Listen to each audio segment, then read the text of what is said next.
జోహ్రాన్ మమ్దానీ అమెరికాలోని అతిపెద్ద నగరమైన న్యూయార్క్కు 112వ మేయర్గా ప్రమాణ స్వీకారం చేశారు. 34 ఏళ్ల వయసులో ఈ బాధ్యతలు చేపట్టిన మమ్దానీ గత 100 ఏళ్లలో ఈ పదవిని చేపట్టిన అతిపిన్న వయస్కుడిగా రికార్డు సృష్టించారు. 112వ మేయర్గా ప్రమాణ స్వీకారం చేసి సరికొత్త చరిత్ర సృష్టించారు. 2026 జనవరి 1వ తేదీన జరిగిన ఈ వేడుకతో ఆయన అమెరికాలోని అతిపెద్ద నగరానికి నేతృత్వం వహిస్తున్న తొలి ముస్లిం మరియు తొలి భారతీయ ఉగాండా సంతతి వ్యక్తిగా రికార్డుకెక్కారు.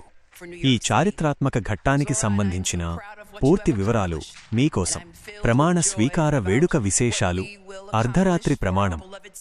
జనవరి 1వ తేదీ అర్ధరాత్రి 12:01 మన్ హట్టన్లోని చారిత్రాత్మక పాత సిటీ హాల్ సబ్వే స్టేషన్లో ఒక ప్రైవేట్ వేడుకలో ఆయన మేయర్గా బాధ్యతలు చేపట్టారు.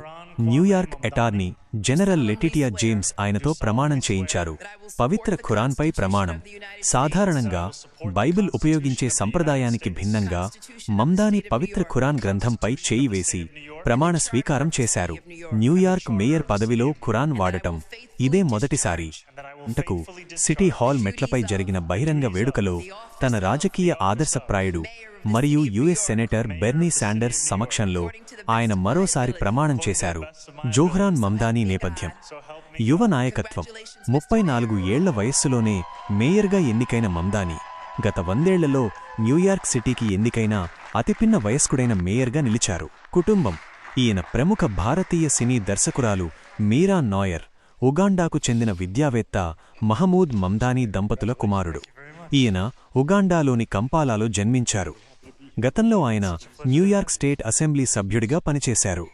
డెమోక్రాటిక్ సోషలిస్ట్ భావజాలం ఉన్న మమ్దానీ సాధారణ ప్రజల సమస్యలపై పోరాడి గుర్తింపు పొందారు. ఈ ఎన్నికల విజయం. గత నవంబర్లో జరిగిన ఎన్నికల్లో మమ్దానీ భారీ విజయాన్ని సాధించారు.